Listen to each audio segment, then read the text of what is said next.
Welcome to Absolute Comics, this show right here at Comicstorian. Twitch.tv/Comicstorian, the Comicstorian podcast network, where we talk about the news and everything going on in the world of comic books, what we've been reading, what's going on. My name is Benny. That is Sal. He runs the Comic Pop channel, if you like his type of discussions and opinions and stuff like that. And we do the show every Tuesday over at Twitch and occasionally dual stream it over here on YouTube. If you want to watch past episodes, please consider going to any of your favorite podcast networks, looking up Absolute Comics, or you can go to the YouTube channel, Absolute Comics, where they're uploaded 1 week after air date.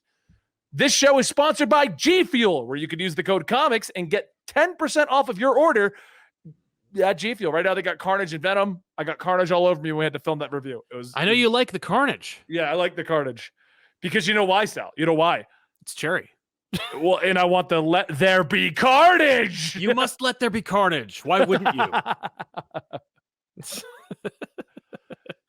Anyway, guys, yes, this show happens quite frequently, and we appreciate you all showing up and hanging out with us today. All right, so today's topics are Miss Marvel, Hulk series from Donny Cates, Year of Vengeance, which is a Ghost Rider thing, stuff about the Aquaman movie that is not going to happen ever again, talks about Eternals, review score, not going to spoil anything yet, HBO Max movie Batgirl, and Benedict Cumberbatch confirmed to be doing reshoots for Doctor Strange.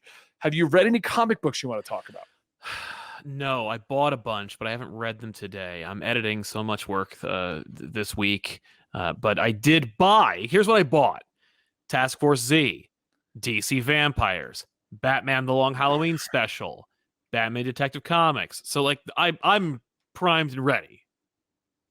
But I haven't read any of it yet. How about you? I'm telling Sean we need to write up DC Vampires. DC Vampires. DC Vampires. I don't know. Why has that never been done before? I mean, Red Rain is one of the best books ever selling in the Elseworlds franchise. Why is DC Vampires? I have not actually read comic books. Well, I read Nailbiter. I've never read. Okay, you want to know something hilarious? So I read Nailbiter, recorded Nailbiter for the channel. It'll be coming out this week, guys. Cool. I read Nailbiter. It's a horror story about a serial killer. Yes. And as I do whenever I do indie books, I was then going to reach out to the writer to see what they would want promoted.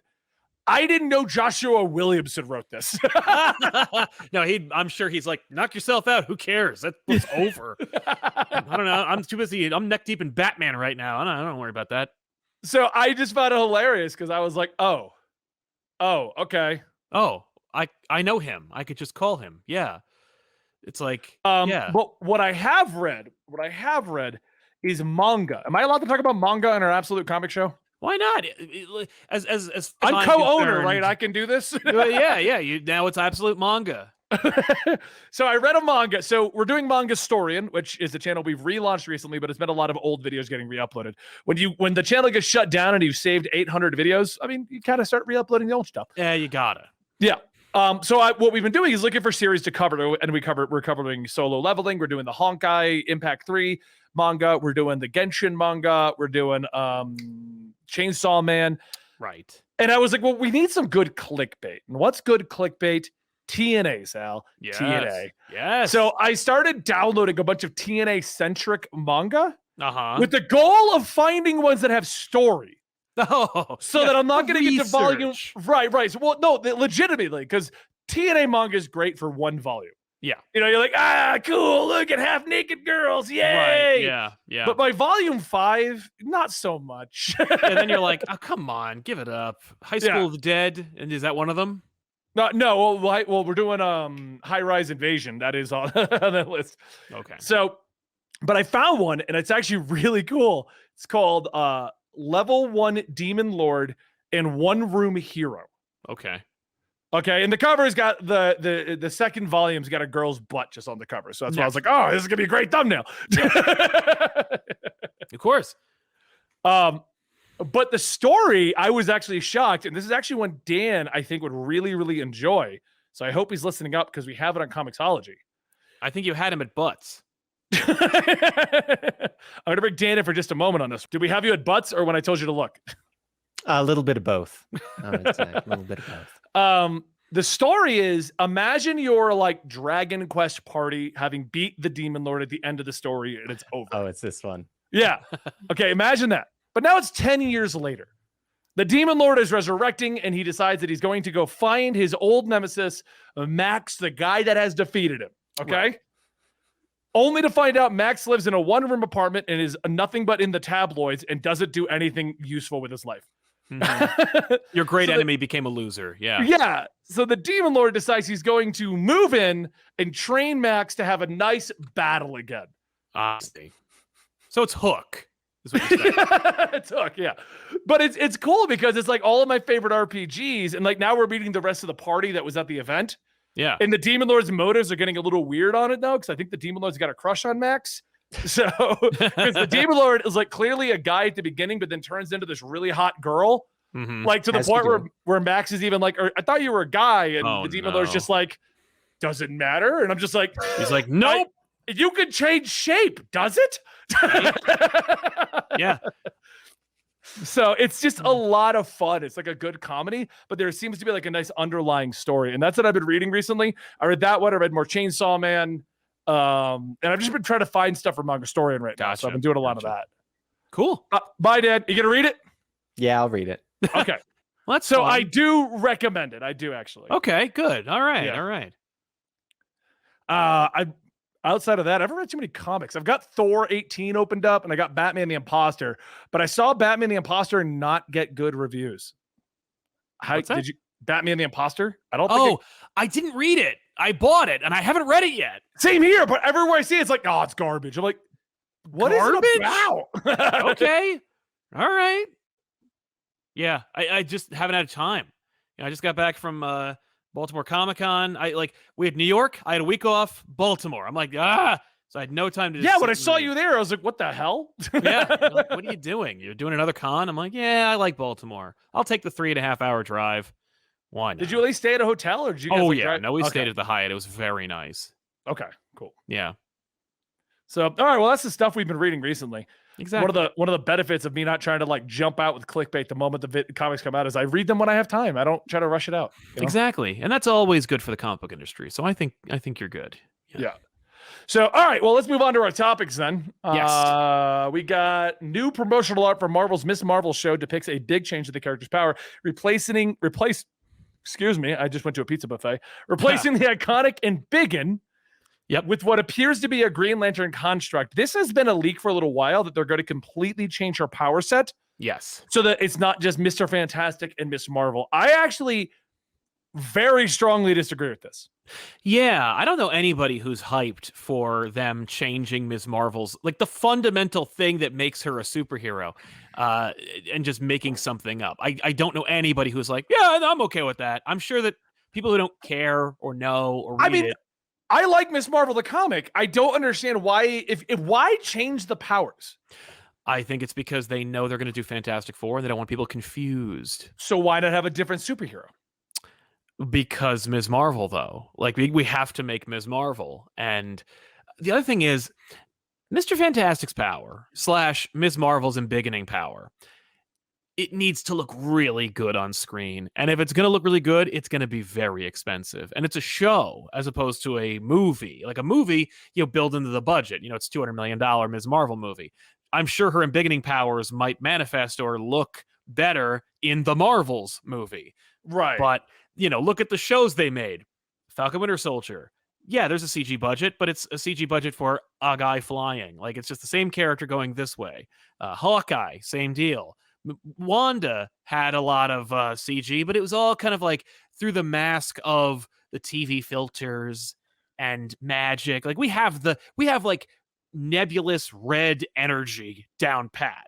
Right. They just said she's chaos magic and Doctor Strange is more tapping into the ancient magic. But why can't you just make the stretching of Mr. Fantastic and her look different? I don't know. I mean, I think they were just. I think they probably. This is one of those cases where Hollywood just underestimated the intelligence of the audience, and they were like, they're not going to get it. They're going to be confused or they're going to be annoyed, and she's going to be less special or Mr. Fantastic will be less special when he shows up. I think it's just that.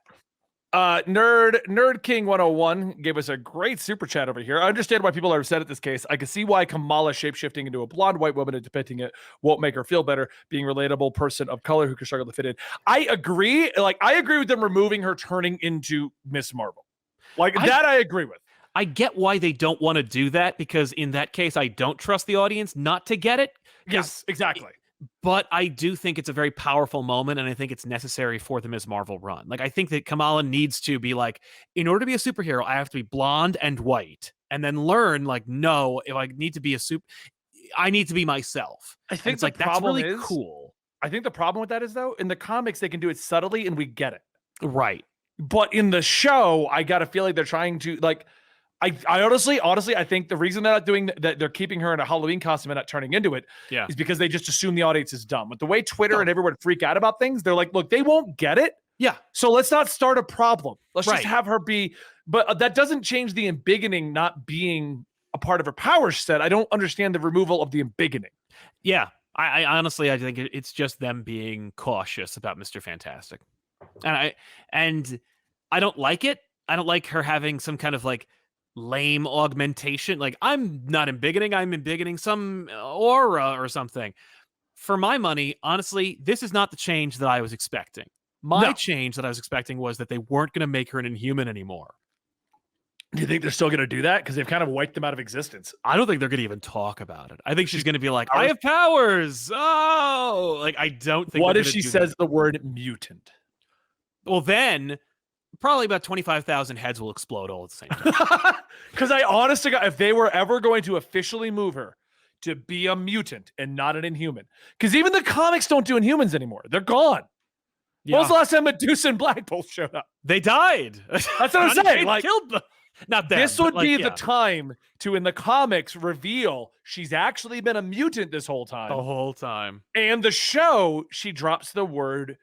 Like, they don't have the X-Men or the mutants officially, but they could say, wow, a mutation happened with my genes. Well, or someone calls her a mutant, because like a mutant could just be used as a derogatory term for someone who's different. I mean, I this can imagine leak someone just yelling that. Yeah. The leak about her powers changing is accurate. What if the leak about them dropping hints at the mutants this year is also accurate? I wouldn't put it past them. I gotta feel. I feel I am going to be surprised if they don't use this as an opportunity. Yeah. To officially declare her to be a mutant. You know, okay, so you seem very against this. Well, no, I saw Eternals and I can't talk about it. But like, Eternals is one of the most boring comic books Marvel's ever published. Right. And like, the Neil Gaiman book is good, but again, it was lost on me. The Kieran Gillen book was just as good, and again, lost on me you because I'm a dummy and a plebe. And but like, I find them more boring than the Inhumans, right? And I hate the Inhumans, and I have no interest in them or their powers or their kingdoms or their struggles. Like, the Inhumans are just repugnant to me. I don't have any interest in them. And Ms. Marvel wound up being kind of like the cool one. Like, she became like the Wolverine of the Inhumans. Yeah. Like, it doesn't matter. Like, nobody cares. Funny because they even made a Wolverine, Karnak, and tried to make him important. Yeah. Yeah. And that didn't work out. But I will say, I liked that Eternals movie, and it does end up being like its own thing, and it made me go like, oh my God, they can pull it off. So while I don't expect them to like outright say that Kamala is going to be an Inhuman, I am kind of like, well, now that we know you can make the Eternals interesting, I guess I kind of want to see the MCU's Inhumans now. We did. It was a show. It was terrible. But, no. That's not the MCU's Inhumans. That's the show. That doesn't count. That's an ABC one. Because you've been reading all these blurbs. What's not in this list is that book, that like Marvel Studios book that came out. I didn't even see that. Oh my God. And they keep dropping. They so much tea. It's like friggin' it's like Boston in the 1700s. There's just so much tea being spilt. We did get a super chat. Rumor has it they're making her powers come from a bracelet. So this viewer is thinking nega bands to put her closer to Carol. That could line up for the movie if she's actually going to cross into the movie. Yeah, absolutely. Oh, they could set it up where she's just a girl from Jersey City who finds these powers that are a remnant from a cosmic source that will link her to the Marvels movie. Yeah. And then she'll go through Teragenesis and get like a natural version of the gauntlet or the bracelet's powers. I could see them doing that.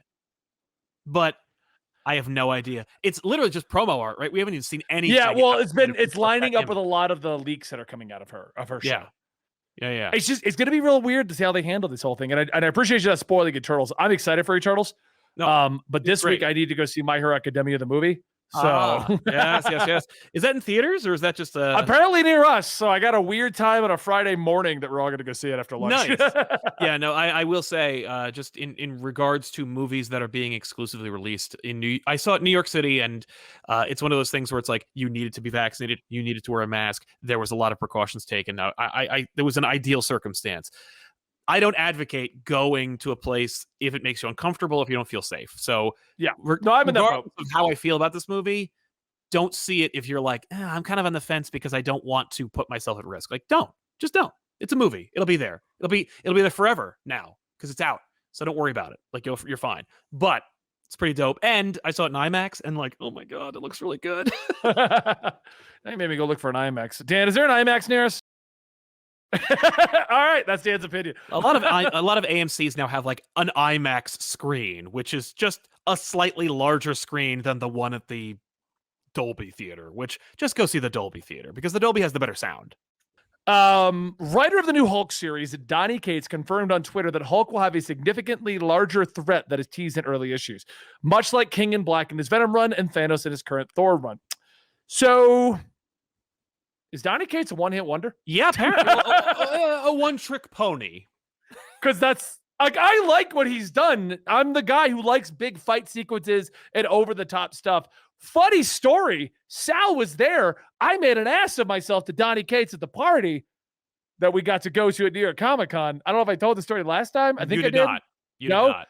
So Sal, me, Dan, everyone's talking to Donny Cates, who looks like he's so done. He's burned out, doesn't want to be there. He looks super tired. And at this point, I and half the people there have had a little too much to drink. In my defense, I've had too much to drink because Sean Gordon Murphy is bringing me drinks. So you're not going to tell him no. Everyone at that party had too much to drink. Well, it didn't help. Sean Gordon Murphy's going around going, here's another one. Here's another one. Yeah. Like, I hit my normal cutoff. Like, all right, so we're at a pseudo business thing. I need to be of sound mind if someone wants to approach me and discuss any projects. And, well, I mean, I'm not going to say no to Sean Gordon Murphy. But we were talking to Donny Cates, and at that point, I had tipped over that line. I was like, man, I really love your Thor run. It got me really, really hooked on Thor. It's like, it's like I got hooked back in with Hickman, but then your Thor run's doing great. He just looks at me and he goes, you mean Jason Aaron? Oh my god. So that's that was fun. Yeah, I will say. And I'm just like, yeah, that's what I meant. I really love it. Yeah, is Heron here? No. Is Hickman here? Yeah. No, he's not.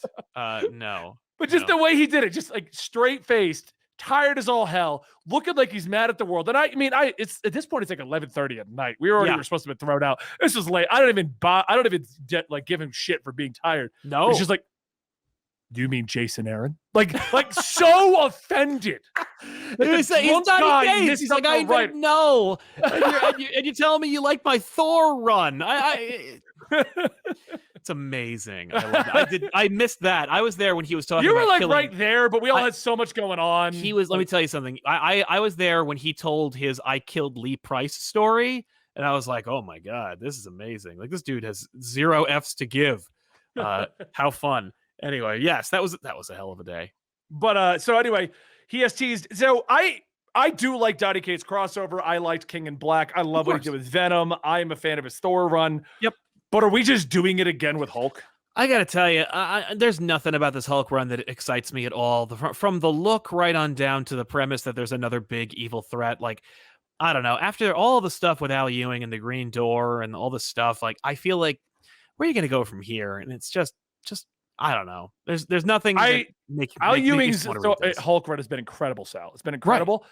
And I do feel like Hulk just needs a breather now. Exactly. Let it breathe. We had a great run.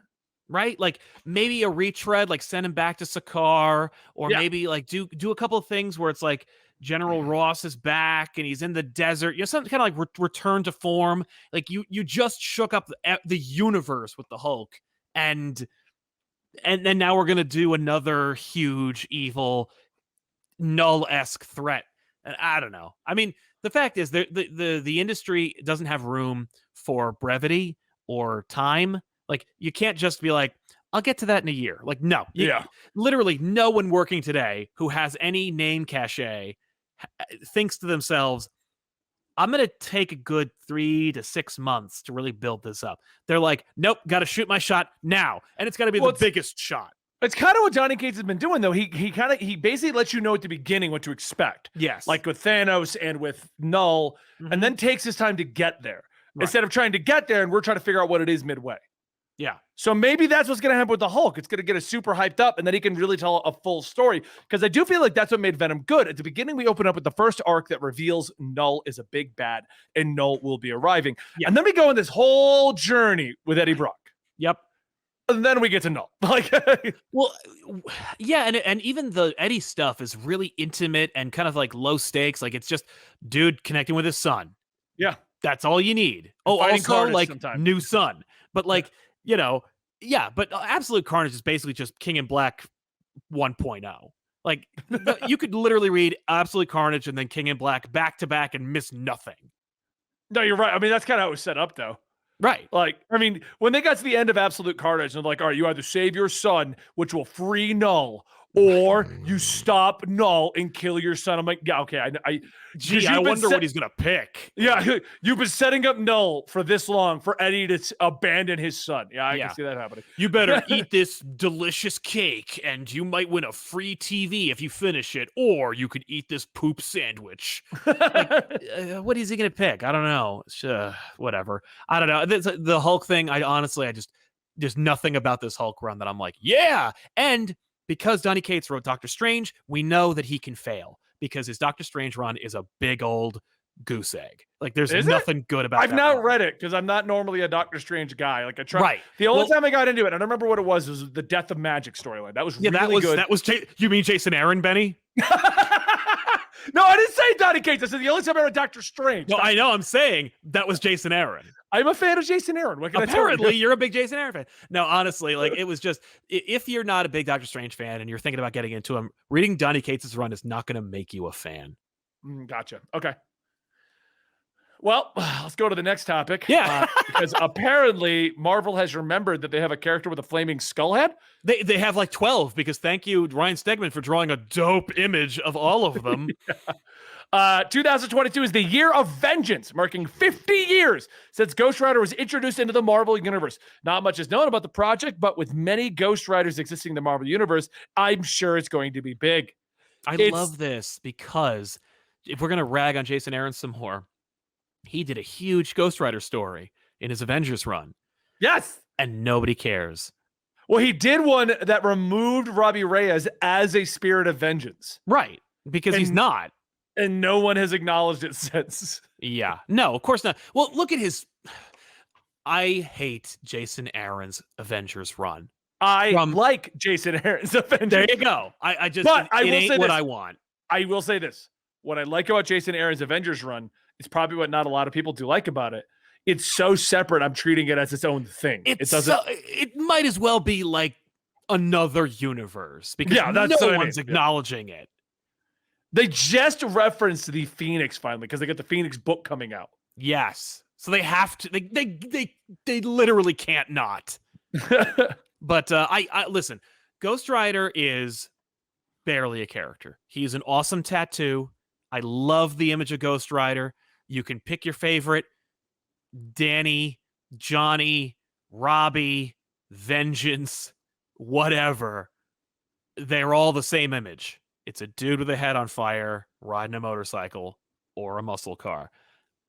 If they're willing to do anything with it, I'm on board. Good. Yeah. Like, do something with Ghost Rider. I've wanted a every time they make a proper Ghost Rider book, I'm reading it the day it comes out. Yeah. And then they cancel it like 4 issues in. And it doesn't help that it sucks. Like the last one was great. The last one had Johnny Blaze come out corrupted by hell, and Danny had to catch him. And it got 3 issues in, and they canceled it. So we don't even know where it was going. No, you do know because they made a tie-in. I think there's an Empire tie-in. No, it's a King in Black tie-in. King in Black, okay. He shows up, and they literally make a comment like, well, if they're not going to let us finish, we'll finish here. That's right. Like, we'll greenlight a Ghost Rider tie-in book for King in Black, and that's where I'll finish the story I was supposed to finish a year ago. Yeah. Listen, I love the idea of making Johnny Blaze King of Hell, but I hate the idea of making Danny Ketch whatever the hell they turn him into. The spirit of who gives a crap. Like, he's so lame looking. Like, the one thing Danny Ketch has going for him is that he looks awesome. Is that he's the version everyone thinks of when you think of Ghost Rider. He's got the spikes on the shoulders. He's got the big, ridiculous motorcycle with the flame wheels. And he's got the leather jacket that doesn't have like a silly circus pattern on it. He's the version. And what do? Change it to something else. Not just something else, something new. Something that nobody wants to look at. Like, the one thing that you should always agree on when you look at Ghost Rider is, it looks friggin' dope. Yeah. That's all you need. And when you ruin that, you have destroyed Ghost Rider. I feel like Ghost Rider hasn't hit his peak. The last peak he had was during World War Hulk, where he fought the Hulk, and you got to see him unleashed. Yes. Absolutely. It was like, holy shit, why does he never do this? Right. And it's just because Ghost Rider books have only sold in the 90s. Like, yes, he was created 50 years ago. But my point is, like, Ketch has like 100+ issue run.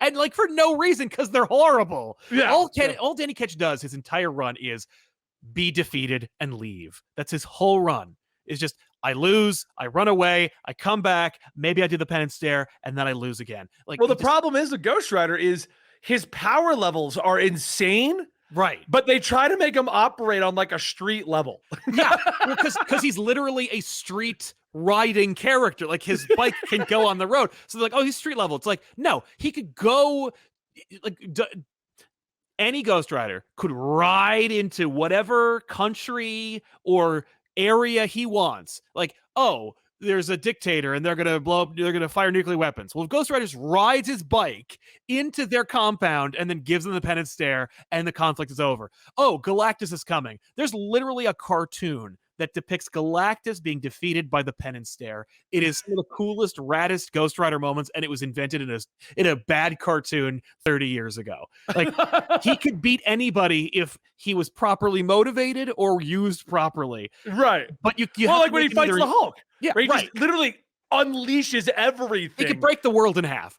And the Hulk is even like, holy, what did I do? Yeah. Like, yeah, right. Yes. Even the Hulk was like, what the F, right? Yeah. No, you know, totally. and the only reason that conflict was resolved is he's like, penance stare. Oh, you didn't do anything that bad. I'll see you later, Banner. I love that. See, that's clever. Like, that's smart. I love that idea. And like, if you want to do something with Ghost Rider, like, don't make him look different. Just put him in Asgard, or, you know what I mean? Like, make him in love with Hela. Have Hela make her own Ghost Riders. Yeah. What do Asgardian Ghost Riders look like? They probably ride skeletal Pegasi. That would be friggin' awesome. Like, these are the things I want to see. Like, you always think about the story of like the Nicolas Cage thing where he rides out to an old town and fights this one demon. He could ride into hell. That is literally the start of the last Ghost Rider storyline. Was he went into hell, and defeated Mephisto, right? Because he was tired of dealing with him. That was what he did. Like, that's the power levels we're talking about. Yeah. Mephisto, the big bad devil that Doctor Strange is like having gambling matches with. Johnny Blaze rode into hell, tied him up with a chain, was like, you coming with me. Yeah. Yeah. And drives him on the ground. Ghost Rider is cool looking, has neat powers, and could be bigger than he ever was.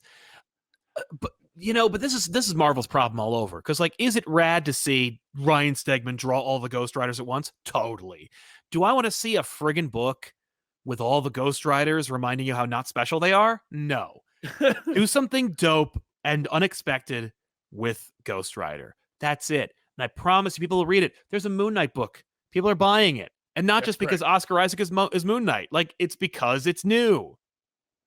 Do something like that. Yeah, I mean, the problem I feel that Marvel has with Ghost Rider is the exact same problem I feel that Marvel has with a few characters, and I like to use Punisher as an example. Yes. Punisher just doesn't work in the MCU style world. No. You can't have a guy that will mass murder an entire mafia and then Captain America just gives him a nod. Like, you can't have these characters. The reality is, I mean, honestly, like, I remember Garth Ennis used to say that, you know, all the Marvel universe was created like from the boom of the bomb, right? They're all atom based. They're all nuclear based. Like, we're all kind of created around the same time.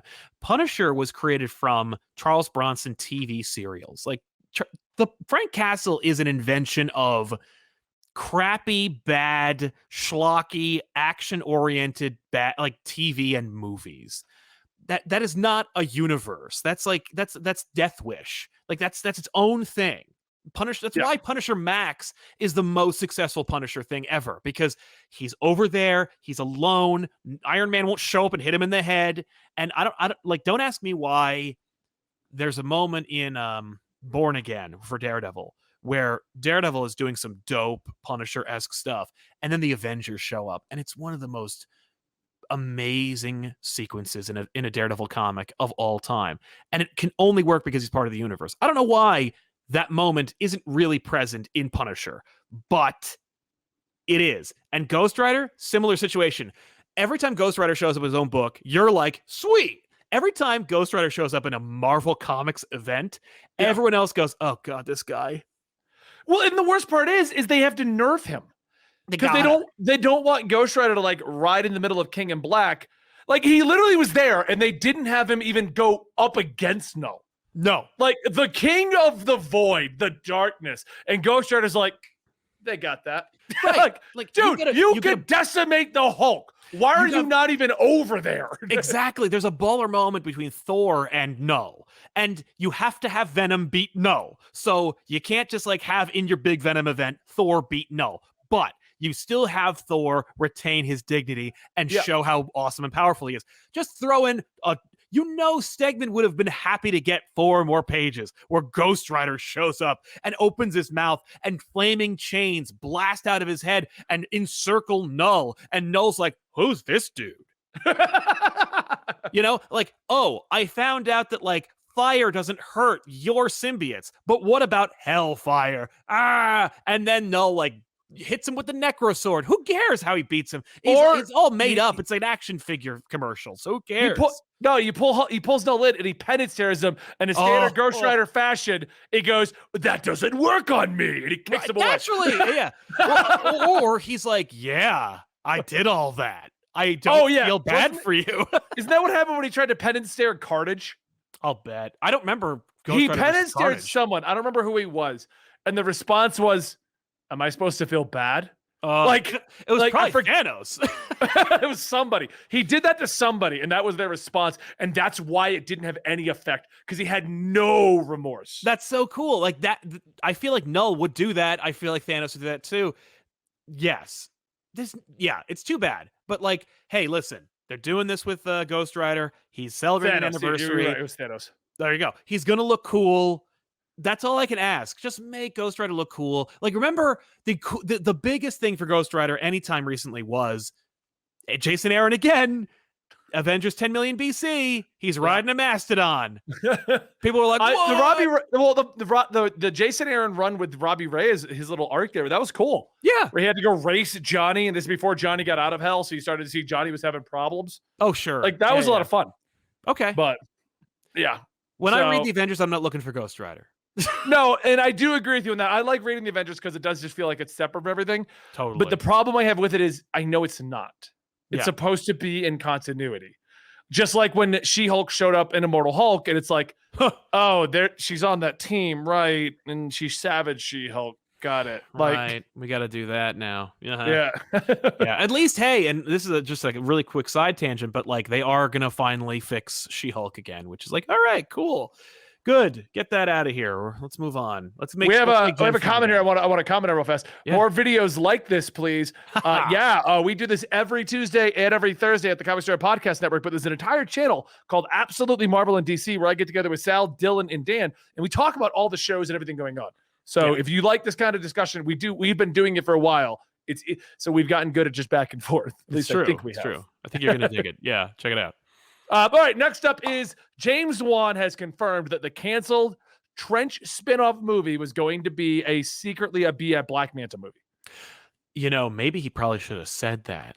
Yeah, I feel like that's got to cancel it because look, I would love to see a horror movie with the Trench. Right. But I'm like one of probably 10 people that would love to see a horror movie with the Trench. There were a lot of people who really boosted it. For me, I was just like, don't make a weird Trench movie starring nobody. I don't want to watch a Trench movie. Like, I like that. I like that sequence. It's one of the best sequences in the Aquaman movie is when they're on the boat. There's that gorgeous wide shot of the creatures like jumping onto the boat. And it's like really cool looking. It's just like, but what is there? Like, what is the story? I don't care. Horror is meaningless if I don't care about who is being horrored. So in this case, okay, we're going back to the Trench. Why? For what reason? Who's involved? What is going on? Not Aquaman, so it doesn't matter to me. Like, who's the protagonist? But if you tell me, oh, I'm going to do like a side Black Manta movie, or it's going to be like a Black Manta spinoff movie that will take place at the Trench, then it's like, oh, like now public opinion may be like more towards your position, because right now, or rather when everyone heard about it, all you heard was horror movie in the Trench. And it's like, that's cool, but like, how do you get Hollywood to give you $100 million to make that movie? I love the idea that DC's just, because I've always said this since the beginning. And people are like, oh, you're wrong. I don't care. I can have an opinion and I'm allowed to do that. And I have this big channel and I can say my opinion. So exactly. No, totally. Marvel's villains have always sucked because they don't leave them as villains. And that's the my MCU. point. Oh no, not even the MCU. I'm talking comics. Yeah. Like Dr. Doom was a great villain. And then he's like, by the way, I'm also kind of a good guy. Dude. You know what I mean? That's just marketing. Marvel has always been like, you mean to tell me that this villain is so popular that they could sell their own book? Loki's a great villain. Hell, oh, by the way, now he's a good guy. Not like go back 30 years. Sabretooth. They made him a hero. He had his own book, and he was a bad guy. They did that recently in Axis. He was a good guy in Axis. Right. Look at that Venom. whole event where every villain that hadn't been Carnage was a hero. Good guy. Yeah. In Axis. Like they love to do this. And what I've always liked about DC is they take their villains and they 99% of the time, if they get a name, leave them as villains. You might get one arc where they're forced to work with the hero, but they are still a villain. Right. Normally they'll turn heel by the end of the story arc. Sure. I do want to bring up the super chat real quick. Sure. Imagine a storyline where Ghost Rider has to deal with a cult dedicated to the spirit of vengeance and having to deal with the repercussions. Seth Inflamed. Yes, that sounds awesome. Love it. Yep. But that's always been my problem with Marvel's villains, because very few of them do they keep a villain. Joker stays a villain. Yes. Penguin generally stays a villain. Two-Face stays a villain. I just read one of the Detective Comics storylines where Two-Face is like, "What? I'm Harvey and I'm helping, and now I'm Two-Face." Yep. Like, oh no, he's still a villain. Oh no. Yeah, exactly. No, the one Marvel even made Galactus a hero. Yes. Even Galactus. And Galactus is fortune nature, but like he's eating planets. He's the antagonist of whatever story he's in. But no, Lifebringer Galactus. Right. And that's what I'm saying. Like, and so that's one thing that DC does different from Marvel is when they have a villain, they normally leave them a villain. They still have the outliers like the Harley Quinns and stuff like that, but they just get too popular. It makes no sense to stick to your guns when it comes to Harley Quinn. Harley Quinn was just too marketable, too much money on the table. But even her girlfriend, Poison Ivy, is still a villain in current continuity. Like they're like, oh, Poison Ivy, come back to me. Oh, but you also want to conquer Gotham. Crap. Right. I mean, like, Ivy's an interesting case, but I see your point. And you make a valid one. I mean, look at, like, Metallo or The Parasite or, Gorilla Grodd or Black Manta. The closest that most of their villains get to being heroes is normally Suicide Squad. Right. And they're still villains. That's the whole catchphrase. We're villains doing, So... Yeah. The point I'm getting at, though, is I've always leaned towards DC strong in the villain aspect. So the Joker movie was a great idea. Yeah. Look, I know some people don't want Joker, and I didn't want an origin to the Joker. Me either. But that doesn't mean making a movie about the Joker was a bad idea. Obviously, it wasn't. It won an Academy Award. You got $1 billion. It was a great idea. Yeah, Black Adam is getting a movie. That is traditionally a villain. He's finally been turned into an anti-hero officially. He's on the Justice League, for God's sake. Now, I don't doubt he's going to be a villain again soon. I hope so. That'd be really cool. Yeah. But like, and they've always leaned into this. So the idea that they could do a Black Manta movie, I would give it to them, because so far their villain movies are doing so much better than their Justice League movies. That's true. That's true. No, I completely agree. I would have seen that, and it's a shame it won't happen, but maybe it will, because as far as we know, it was pretty much all theoretical, right? It wasn't like, I mean, maybe there was concept art, but it wasn't like they started filming and then the coronavirus hit and they had to delay production indefinitely, and now it's like never going to happen. Like, no, like, if they just go look at all the tweets, like, who are in favor of a Black Manta movie, just make a Black Manta movie. Go ahead and give it James Wan and make it look scary. It's just funny because Marvel tries to turn their villains into superheroes, and DC has this thing where they try to turn their superheroes into villains. Well, the superheroes just fight each other. Like, everybody just has to fight the heroes, even the heroes. They're like, what if we do a story called Injustice? What if we do one where Batman's a vampire? What if we do this other one over here with zombies, and half the superheroes turn villains in that one? Yeah. Yeah. That's funny. So it's funny, but. All right, let's move on to the next one, because I could go on all day about this point that I've said 1,001 times on these channels. Early Rotten Tomatoes scores for Eternals have been released with a 71 fresh rating from 41 reviews. By comparison, Black Widow got a 79%, and Shang-Chi got a 92%. This officially places it as the third lowest movie, I think. Okay. With the only ones under it being Thor: Dark World and Iron Man 3. Fair enough. And well deserved. I have not seen it, so without spoilers, do you understand this rating? Why people would not be lumping in with the other MCU I do kind of get it. I get why. I don't get like the hate, because I know that the second that I said like, "Hey, I really like this," people were like, "Yeah, we expected you not to like." I'm like, what? It just, I saw a lot of visceral reaction about this movie, and God only knows why. I can't really, and I'm not going to. I don't care. I'm gonna die one day. I don't have time to waste my time thinking about why people are angry about a movie that they didn't have anything to do with. But but I will say that like the movie is really deliberate. Like, it's the best looking Marvel movie I've ever seen. Like, I without any embellishments, I can say from beginning to end, there's a little bit of dodgy CG in a post-credit scene. That's all I'll say about that. But like, outside of that, like, it looks so good. It's well shot. The effects are really good. I thought that like the Eternals, like, fancy, whatever you call it, filigree effect, like how they get their weapons and stuff, was going to look really hokey. And I'm like, no, it's uniform, and I get it. You see Celestials and they look awesome. And it's like, everything about it is so explicit and deliberate and intentional, and it works. And I don't know any of these characters, so they can do whatever they want. And they borrow elements from the books you remember, like the Gaiman run, and like not really the Gillen run. It came out too late. But like, there are elements you're like, oh, I know those characters or those beats because maybe I did some research or I watched a video about the Eternals. But for the most part, it's their own movie, and they're just doing whatever they want. And it's okay, because like, who cares? Like, who's going to argue what happens to Cersei? Like, nobody gives a shit.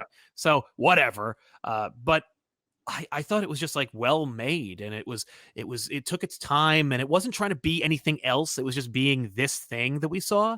And I was like, wow, like, way to go. And the fact is, it doesn't feel like a Marvel movie. It doesn't feel like Ant-Man. Like Ant-Man is like Iron Man light. It doesn't feel like Guardians. Guardians is its own thing, and it's very deliberate. Like, the Suicide Squad feels like Guardians because it's a James Gunn movie. This doesn't feel like any other Marvel movie, despite it having a couple of the same, like, not even tropes, but like elements, like those key things that studios are like, you got to put this in, you got to put this in.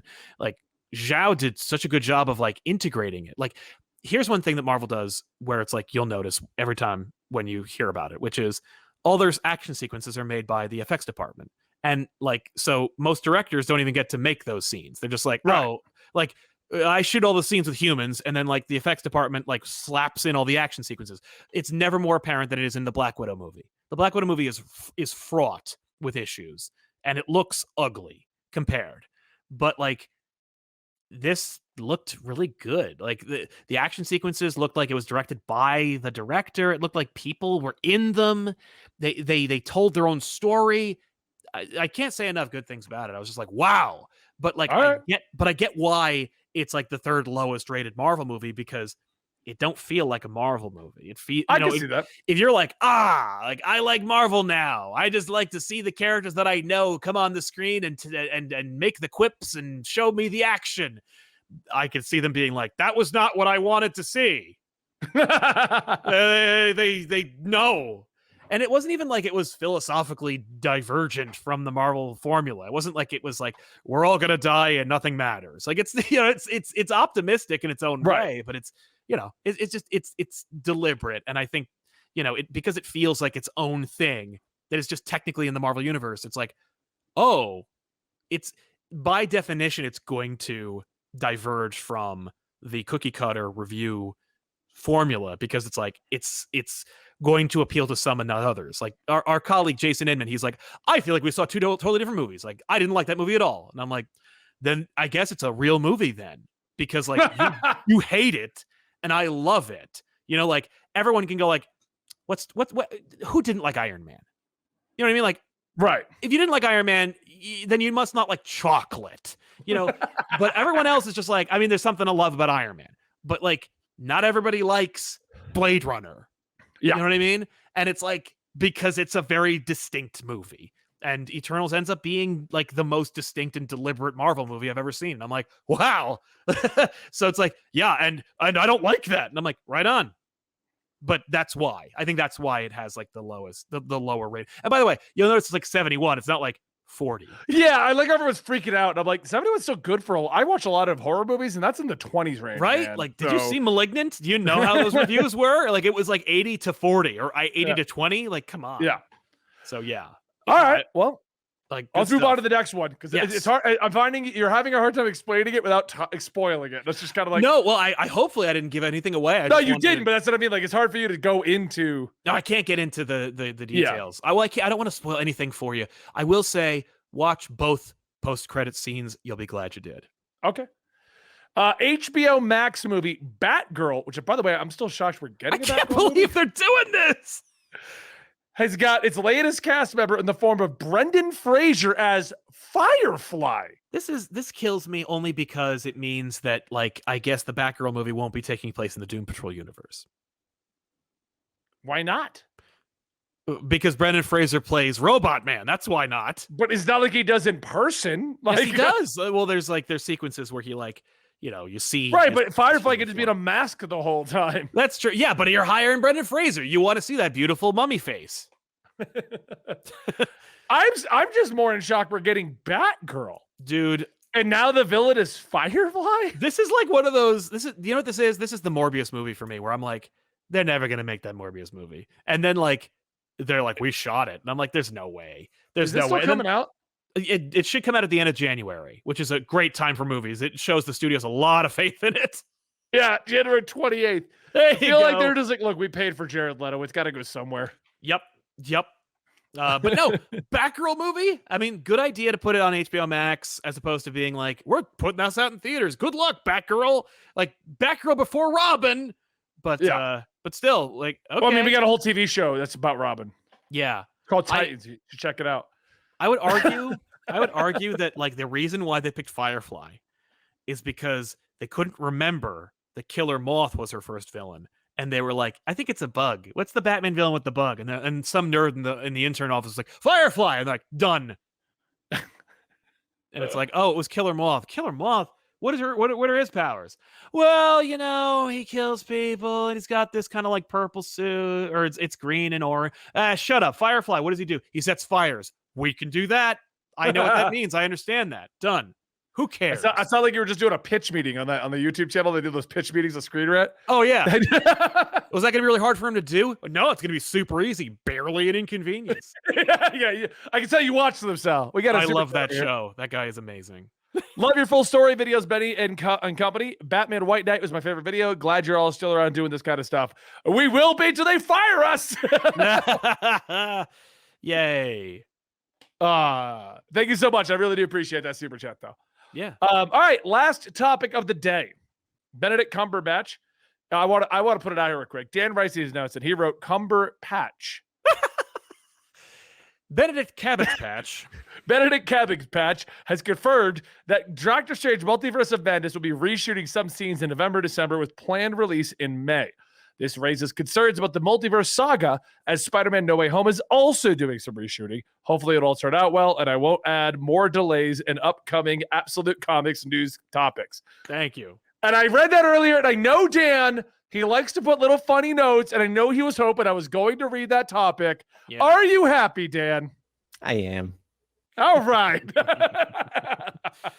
Yeah. So, all right, Benny, what do you think about this? Do you think this is indicative of some greater, grander thing, or do you think this is just like, I mean, Hollywood just knows that it's digital. We shoot on digital. We can literally be shooting post-credit scenes until like the week before the movie comes out. Who cares?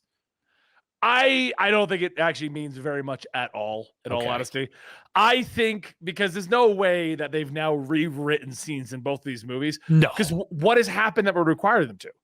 Right. Like, that's what I mean. Like everyone's like, oh my God, it means they're including this and that and the other thing. And these movies, Fox deal was done like 2-3 years ago now. Right. And the Sony deal was set up. Like the only thing about the only thing that might indicate there might be something is because of the recent, like, and but when I say recent, like 2 years ago now, maybe a year and a half ago, Sony and Marvel making up. And but they wouldn't be doing the reshoots now. No. That's what I guarantee this is simply normal reshoots. Yeah. Now they just need to go knock out. I will say, after seeing Venom 2, Let There Be Carnage, and its post-credit scene, I was convinced that they gauged the response to that post-credit scene and then shot a new post-credit scene featuring Venom for No Way Home. I could see that because there is that footage of Tom Hardy being on the set with the hat. Yeah. But even that though, the movie's so close to coming out. Yeah, but we know that, like, I mean, the shawarma scene in Avengers was shot what? Like the night before the red carpet premiere for Avengers? Yeah. So, I mean, like, we know they'll cut it down to the wire. I mean, we know the Venom 2 post-credit scene was down to the wire. Like, it was a week before it was released. So, like, I could see them doing Easter eggs, tidbits, bonus scenes, maybe even like, oh, we just inked this new deal. Let's cement it with this scene kind of thing. But I don't think it's indicative of like a troubled production or like or a whole like initiative shift for Marvel. Like, I think it's just like we need more pickups, or we need this to the effects team needs a different angle or something. That's all I really think it is. I don't think there's anything to this. I think it's just okay.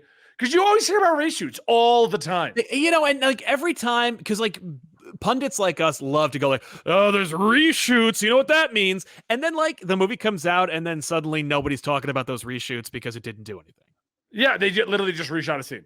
Like, yeah, and we don't even know what they were, right? Like we never even like are able to go, you could, unless it's fan forced, in which case you're like, you could literally cut out all the reshoot scenes and make your own movie with them. You really could. For those who don't know, Fan Stick is literally at the halfway marker where they started up they had the new director. They just time jump, like new movie. Yep. New movie, totally different movie, and it's not very good. That was so bad. That was so bad. So the first half of that movie was great, and then they did the time jump, and you're just like, oh, why did they put that wig on her? Oh, man, I didn't enjoy like almost any of Stick, but I will say that like you said, the first half, at least they're doing something. It's something. Yeah, they were going somewhere. I was on board at the first half. Yeah, I was not on board, but I was still like, oh, they're making a movie. Wow, they're making some bold choices. You know what Fan Stick was? The first half of the movie was like me going, Sal, I am going to bring you to Disneyland. I'm flying you to LA. Okay. We are driving to Disneyland. Can't wait. I'm looking forward to it. Right. And halfway through the trip, I go, I don't want to keep going. We're going to Universal Studios. No, Fan Stick is, I'm taking you to Six Flags. I have rerouted your plane from LA. We are going to Texas. Yep. Six Flags. We're going to Six Flags. Oh, that is not what you promised me. I would not have left for Six Flags in That's Texas. literally it. There's one 2 hours away from my house. I don't need to go to Texas to go to Six Flags. You promised me Disney World. No. That is Disneyland. I'm sorry. But yeah. Now I'm just picturing you like throwing a fit at the airport. No, no, no, no. Oh, I just feel like, whoop. Then just get back on the plane. Well, that was a waste of 3 hours. Off I go. What's the in-flight movie? Fanforstic? Sweet. Action Park. Someone in the comments said more like Action Park. First of all, eat me, because Action Park rocks. It's in my backyard, and I grew up there. So you could. Didn't they shut that down because it's too dangerous? Yeah, multiple times. Excuse me, but like they changed the name to Mountain Creek, and I had a blast many summers, and then returned to Action Park. You could splash, dip, dive. I've seen that movie, whatever. That Johnny Knoxville movie. Yeah, at Action Park. yeah. It's only a little bit exaggerated. Only?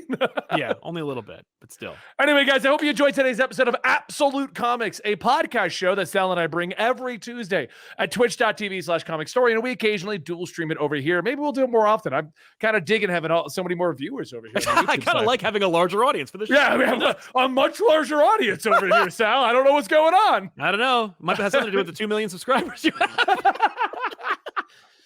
We'll be back next Tuesday with more, and we might dual stream the Thursday podcast in which Dan and I are going to talk about what the MCU does that a DCEU doesn't do, and why the MCU can succeed and DCEU will never. Oh my God. It will never succeed. It will never. And if you want to know why, find out on Thursday. We'll also be doing our Dungeons & Dragons game, Red Hood and Arsenal, on Thursday. You'll continue to see the adventures. They are being dropped into the Soviet jungles. Ooh. Sal. Soviet jungles. Yes. I didn't know that the Soviet Union had jungles. It does. I had a debate with Andy about this. And part of the reason it's a Soviet jungle is because of our debate. We were debating. We were talking about Metal Gear Solid 3, and he's like, no, it's in Vietnam. And I said, no, I'm pretty sure it's in the Soviet jungles. And he's like, those aren't a thing. Oh, shit, that's a thing. Right, Siberian tiger. Like, what? Wow, I didn't put that together. That's amazing. So anyway, yes, if you want to get more of this podcast, go to your favorite podcast network. You go to Spotify, Apple, all that stuff, and look up Absolute Comics. Give us a review. We'd really appreciate it. If you want to watch it here on YouTube, these episodes are uploaded a week later to the Absolute Comics channel, where we also put up comic book reviews and a couple other side shows that don't have true homes. And if you want to catch more Sal, you liked his opinions, go check him out at Comic Pop. They do discussion shows on a regular basis. He has Comic Pop and Comic Pop Returns. Right. And just to add more stuff to the list here of sponsorships, because we're sponsoring a lot of our own projects, Sal and I also run a channel called Absolutely Marvel and DC. The link to that is down below with the Comic Pop link, where you can go and see us discuss TV shows, rumors, movies. We do a lot more in depth over there, including even trailer reviews, which a lot of people seem to enjoy. And lastly, I just launched it. We just launched it. I'm not going to go deep into these. Dungeons & Ale, if you want to see me and my team do tabletop games on the regular, Dungeons & Ale is a channel, and Mangahistorian is back. Thank you so much, and thank you to our sponsor, G Fuel, for sponsoring today's episode. And that's it. Recording over.